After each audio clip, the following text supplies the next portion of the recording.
I'm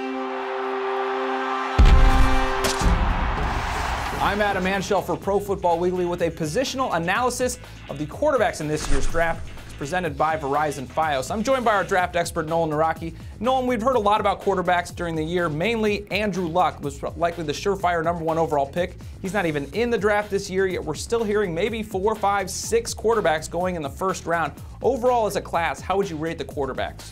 I think it's definitely got some depth. It's one of the most athletic quarterback classes we've seen in years. But there isn't a can't-miss surefire solution in this group. There's nobody that you can count on being a franchise quarterback.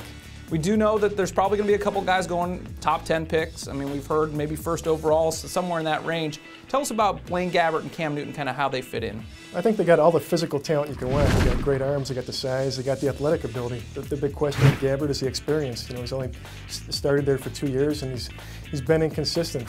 Newton, I think there are too many concerns about his lack of humility and all the character concerns. So I think between the two of them, you look at them and you just don't feel comfortable that you're going to get a franchise quarterback. Arguably, at this time last year, Jake Locker may have been the first pick in the draft. Instead, he comes back to school. Now some questions arise following his senior year.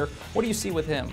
I think intangibly he's the strongest quarterback in this class, but the problem is you put on a tape and he grades out like a second or third round pick. You see too many bad decisions, there are too many questions with the accuracy, and I think he's the guy of this group that could wind up sliding on draft day. A couple of names we've heard kind of rising up boards late, maybe because of need at quarterback, but a couple of winners in college or guys that performed well at the college level. Andy Dalton and Christian Ponder, where do they fit in?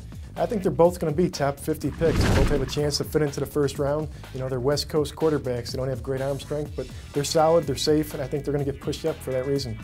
Well, none of these guys are surefire, right away, stardom guys. There are a couple of guys that may be even more developmental. Tell us about them.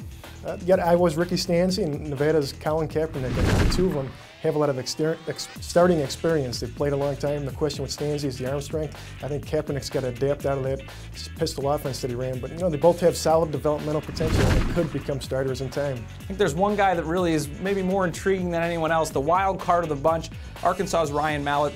Rocket of an arm, but obviously a lot of questions in other areas. Where does he fit? I think he's got bust written all over him, but there's still a good chance he's going to land in the second round, no worse than the third. Altogether, I think we'll see 8 quarterbacks in the top 100. I think the question will be for a lot of these guys, because there's such a need for so many teams at quarterback, will they have to play right away, and how will that affect their development? That is a positional analysis of the quarterbacks in this year's draft. For the best draft coverage, be sure to follow us on Twitter or go to ProFootballWeekly.com.